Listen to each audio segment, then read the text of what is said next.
Hello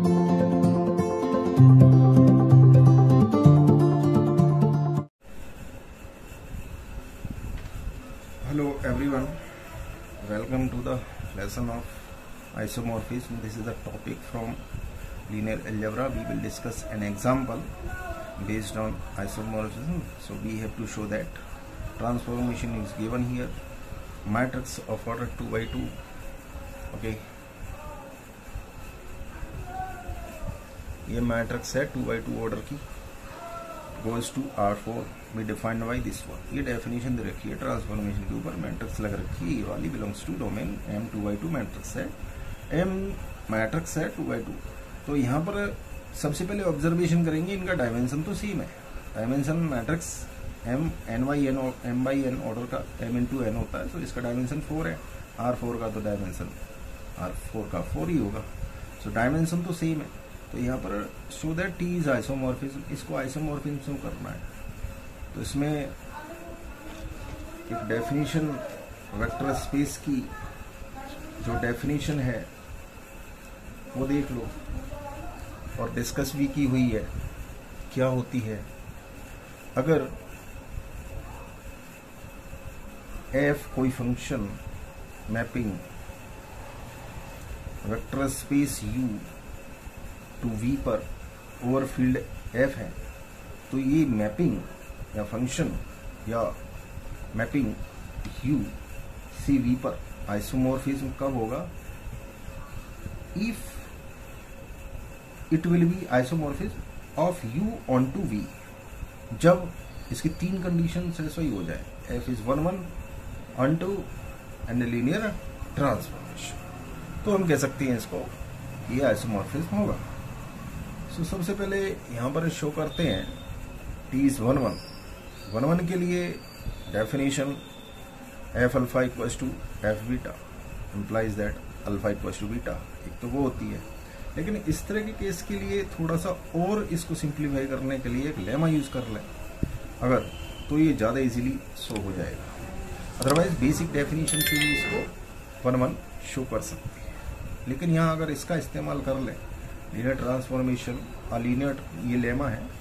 so lemma a linear transformation T is 1 1 equivalent to saying that transformation over v equals to 0 implies that v equals to 0. So transformation अगर v पर लगाते हैं 0 आ जाए, तो इसका मतलब v equals to 0. अगर इसको ये शो कर दें तो वो 1 1 हो जाएगा. ठीक है. सो अब यहाँ पर क्या करना है, transformation over A equals to 0, then A equals to 0 for some matrix A belongs to this domain M 2 by 2. अब यहाँ देख लेते हैं ट्रांसफॉर्मेशन पे लगी है, ये इसके बराबर है, ये इक्वल्स टू, अगर हम 0 करते हैं ट्रांसफॉर्मेशन इसको 0 करते हैं, सो ये कब पॉसिबल है, ये कब पॉसिबल है, ए बी सी डी अगर 0 रखते हैं, सो इसको कह सकते हैं इट विल बी पॉसिबल, और इट विल अकर या पॉसिबल व्हेन, ये कब हो सकता है, a equals to 0, b equals to 0, c equals to 0 और डी इक्वल्स टू 0, तभी तो आ सकता है. अदरवाइज कहां से आएगा 0 0? इस लेमा का यूज करा, ट्रांसफॉर्मेशन बी इक्वल्स टू 0, तो ट्रांसफॉर्मेशन बी इक्वल्स टू ये 0 कब होगा, ये अगर ये 0 कर देते हैं तो ये 0 होगा. ओके. सो ये 0 होने के लिए अब मैट्रिक्स देख लेते हैं. ए जो मैट्रिक्स हमारी है ए बी सी डी, इनको हम रखते हैं, तो ये कब हो जाएगी, यहाँ पर रख दो 0, B 0, C 0 0. Transformation gives 0 implies that matrix A equals to 0. कह सकते हैं T is 1 1 डायरेक्टली इसको यूज कर लेंगे. ठीक है, बात बराबर हो गई. अब इसको शो कर लेते हैं T is on 2, T is on 2. अब यहाँ T is on 2 शो कर लो. सो लेट, इनमें बेसिक डेफिनेशन भी यूज कर सकते हैं, अदरवाइज ये यूज कर सकते हैं 1 1 शो करने के लिए. ऑन टू के लिए भी बेसिक डेफिनेशन यूज कर लेते हैं, अदरवाइज कुछ दूसरे तरीके होते हैं, उनको भी यूज किया जा सकता है। So T let x equals to, जो हमारे एलिमेंट हम यहाँ लेंगे ऑन टू शो करने के लिए, ऑन टू की डेफिनेशन लगाओगे तो सीधा x1 x2 x3 और x4, ये x1 x2 x3, ये हम इसके एलिमेंट लेके चलती है R4 के कोऑर्डिनेट। ओके, ये हमारे, हमने ये एज्यूम कर लिया। ओके, अब हम एक मैट्रिक्स ऐसी डिफाइन करते हैं, डिफाइन, और यहाँ लिख लेंगे वी डिफाइन, वी डिफाइन या डिफाइन लिख लो सीधा सीधा, वी डिफाइन अ मैट्रिक्स। कौन सी मैट्रिक्स है भाई?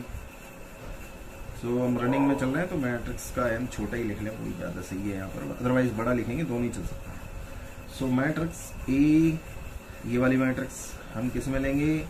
रोमेन की, यानी बिलोंग्स टू एम 2/2 की।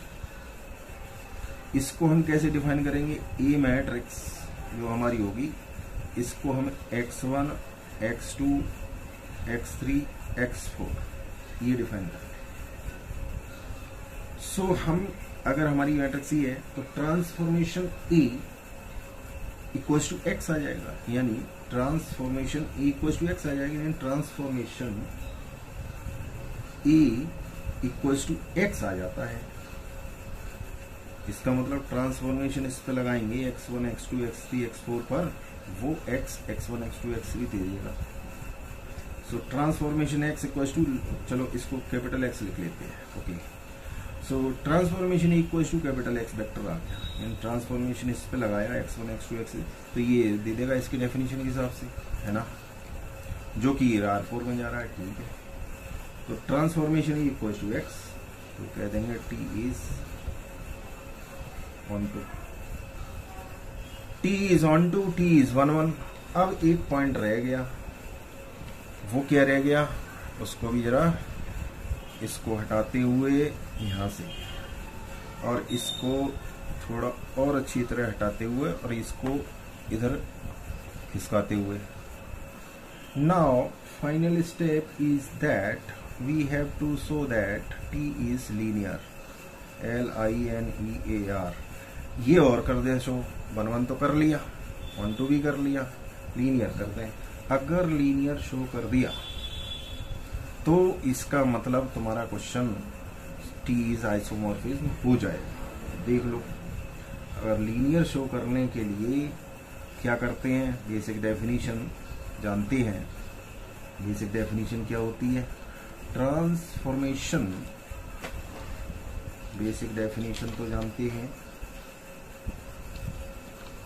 LT की क्या होती है? ट्रांसफॉर्मेशन, या सीधा सीधा फंक्शन से कर लो, फंक्शन ए अल्फा प्लस बी बीटा, या फिर K1 लेने वाले हैं हम लोग, क्योंकि यहाँ ए दे रखा है। K1 alpha plus K2 beta equals to show करते हैं K1 F alpha plus K2 F beta. अगर ये शो कर देते हैं, यहाँ पर K1 K2 belongs to field होंगे, स्केलर होंगे, और अल्फा बीटा जो एलिमेंट होंगे वो बिलोंग्स करेंगे वेक्टर स्पेस, वो भी यू में बिलोंग करेंगे, तो हम कह सकते हैं ये प्रॉपर्टी होल्ड होने पर टी लीनियर हो जाएगा,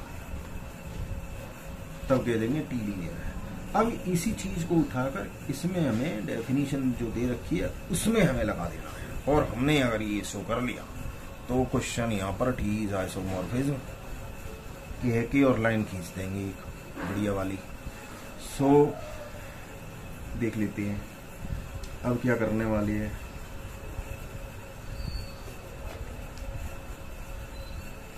लेट, यहाँ K1 K2 लिए हैं तो यहाँ पर लिख लेंगे लेट, लेट का मतलब माना कि, ओके, मान लिया, क्या मान लिया, okay, let K1 K2 be scalars और फुल स्टॉप। ठीक है, अब ये वाली जरा alpha equals to A1 B1 C1 D1 और beta equals to A2 B2 C2 D2 ले लेते हैं उस तरह से। सो ट्रांसफॉर्मेशन अगर alpha A1 B1 C1 D1 और beta equal to A2 B2 C2 D2, तो जो हमें डेफिनेशन दे रखी है वो लेना पड़ेगा। अल्फा बीटा हमारे यू में होते हैं इसमें। सो हम अल्फा को इस तरह से ले लेंगे और बीटा को भी इस तरह से ले लेंगे। सो K1 लिख लो और इस तरह से लिख लो और इस तरह से। अब अल्फा हमने ले लिया suppose A1 B1 C1 D1, A1 B1 C1 D1 ये ले लिया, प्लस लगा लेंगे और K2 यहाँ पर लगाएंगे, A2 B2 C2 D2 और ये बंद कर देंगे। इतना सा काम कर लिया। ओके, अब क्या करने वाले हैं, काफी हो जाएगा, ठीक है, यहाँ पर ठीक है, इक्वल्स टू करने वाले हैं क्या, ट्रांसफॉर्मेशन एक स्टेप और बढ़ा लेंगे। तो transformation A1 B1 C1 D1, सो K1 का इसके साथ K1 B1, सो K1 C1 K1 D1, इसको ऐसे और इसको ऐसे, प्लस इसको ऐसे, K2 A2 K2 B2 K2 C2 K2 D2 इस तरह से लिखते जाएंगे और ये वाला लगा देंगे, ठीक है ना। फिर इसको क्या करेंगे, मैट्रिक्स हो गई, इसका ऑर्डर 2x2 है, इसका ऑर्डर 2x2 है, तो हम प्रॉपर्टी जानते हैं मैट्रिक्स की, वी कैन ऐड और subtract those matrices which are of the same order. इनका ऑर्डर सेम है, इसका ऑर्डर सेम है, ये भी 2x2 की है ये भाई, तो इसको K1 यहाँ पर A1 ऐसे। ओके, सो थोड़ा सा डिस्टेंस बना लेते हैं, K2 और यहाँ पर K1 और B1 इस तरह से, ये मैट्रिक्स है। सो वी कैन, ये A1 है, ओके, K1 A1, इसको इसके साथ जोड़ देंगे। सो यहाँ पर ट्रांसफॉर्मेशन लिखते चले जाओ और ये कर दिया K1 A1 plus K2 A2, फिर K1 B1 plus K2 B2, इसको ये लगाना नहीं भूलना है, और ये ट्रांसफॉर्मेशन लगा रहे हैं क्योंकि ये मैट्रिक्स है तो हमें ये ऑपरेशन और लगाना पड़ेगा। तो ट्रांसफॉर्मेशन अभी तो हमारे मैट्रिक्स का है, K1 C1, तो यहाँ पर K1 C1 plus K2 C2, okay, K1 D1 plus K2 D2, यहाँ तक तो सीधे ऑपरेशन लगाए। अब ये आ गया ऑपरेशन लगा के मैट्रिक्स बन गई, इसके ऊपर ट्रांसफॉर्मेशन लगानी है इस डेफिनेशन के हिसाब से, इतनी भी बात बराबर हो गई। ये डेफिनेशन है ABCD इक्वल टू ABCD, इस तरह से लिख दी है, ये वाली मैट्रिक्स बन गई। ये रेंज में जा रही है, कोडोमेन में जा रही है, इस तरह से इसका रेंज ही हो गई। तो ये किस ऑर्डर की है, उसी ऑर्डर की हम ट्रांसफॉर्मेशन लगा के उसी को हम यहाँ अप्लाई कर देंगे। तो ये हमारा ये इक्वल्स टू अगर हम यहाँ लिख लें इस तरह से, सो हमारी हो जाएगी K1 A1 plus K2 A2 हो जाएगा, ओके, ये वाली बन जाएगी, है ना। फिर यहाँ पर K1 B1 plus K2 B2 K1 C1 plus K2 C2 K1 ये K1 D1 plus K2 D2 ये बन जाएगा। इतना सा बन गया, ओके, इतना बन गया, कोई प्रॉब्लम तो यहाँ तक तो कोई है ही नहीं। अब क्या करने वाले हैं, ये मैट्रिक्स बन गई। अब इसको थोड़ा सा और अलग अलग कर लेंगे। तो यहाँ पर क्या करने वाले हैं, मैट्रिक्स की property K1 A1 K1 B1 K1 C1 K1 D1 ये वाली लगा ली हमने, है ना, प्लस लगा लिया, okay, K2 A2 K2 B2 K2 C2 K2 D2 ये लगा लिया। इतनी सी बात बराबर हो गई होगी। फिर क्या करने वाले हैं, K1 इसमें अलग लिख लो, K1 सो A1 B1 C1 D1 ऐसे लिख लिया, है ना, प्लस यहाँ पर लिख लेंगे K2 और फिर इसको ऐसे लिख लेंगे यहाँ पर A2 B2 C2 D2, तो यहाँ पर A2 B2 C2 और D2 ऐसे लिख लिया। कोई प्रॉब्लम नहीं यहाँ पर तो नहीं होगी, तो इसको ये मैट्रिक्स थी, ओके, यहाँ तक तो बात बराबर हो गई। सो यहाँ पर क्या करने वाले हैं, थोड़ा सा इधर तो, सो यहाँ पर कर लेंगे इसको, ओके, ये किसके बराबर हो गई, K1 तो यहाँ ये एस लिया, A1 B1 C1 D1, ABCD transformation इसके बराबर है, तो A1 B1 C1 किसके बराबर है, ट्रांसफॉर्मेशन लगा दो, सो ये हो जाएगा A1 B1 C1 D1, okay, plus ये K2 यहाँ लिख लेंगे, और A2 B2 C2 और D2 ये लिख लेंगे। अब क्योंकि ट्रांसफॉर्मेशन ये तो हमने यही तो लिए थे अल्फा बीटा ट्रांसफॉर्मेशन, सो हमारी ये प्रॉपर्टी, ये डेफिनेशन वेरीफाई हो गई। सो ये डेफिनेशन जो ट्रांसफॉर्मेशन या फंक्शन मैपिंग की जो ट्रांसफॉर्मेशन की बेसिक डेफिनेशन है, इसको ट्रांसफॉर्मेशन लगा लो, सपोज ट्रांसफॉर्मेशन कर दिया, फंक्शन कह दिया, तो हमारी ये डेफिनेशन यहाँ पर वेरीफाई हो गई। सो ये वाले हमने अल्फा लिए थे, ये हमने बीटा सपोज कर लिए, उसी ऑर्डर के जिसका हमारा डोमेन का एलिमेंट दे रखा है। सो ये ऑर्डर हमने K1 ट्रांसफॉर्मेशन ये1 ये, सो यहाँ पर कह सकते हैं T is linear, LINEAR, T is linear. अब फाइनली क्या पूछा है, show that T is isomorphism. So last में लिखेंगे उसी सिमेट्री के हिसाब से लिखेंगे, क्या सिमेट्री है, सिंस, अब वो जो लास्ट का लाइन है वो यहाँ पर लिख लेंगे इस तरह से, मतलब लिखना यहाँ है ना, तो इसको थोड़ा सा इधर की तरफ बढ़ाते हुए, और क्योंकि लिखना यहाँ है, सो यहाँ पर लिखना है तो लिख लेंगे। सो क्या लिखेंगे, सिंस T इज, सबसे पहले करा है वो लिखो 1 1, सिंस T इज 1 1, फिर क्या करा था 1 2, सो यहाँ पर 1 1 को जैसे लिखा हुआ है वैसे ही लिखेंगे, T is 1 1 on 2 and linear, T क्या है 1 1 है, ऑन 2 है, लीनियर है, सो कह सकते हैं T is an isomorphism, implies that T is isomorphism।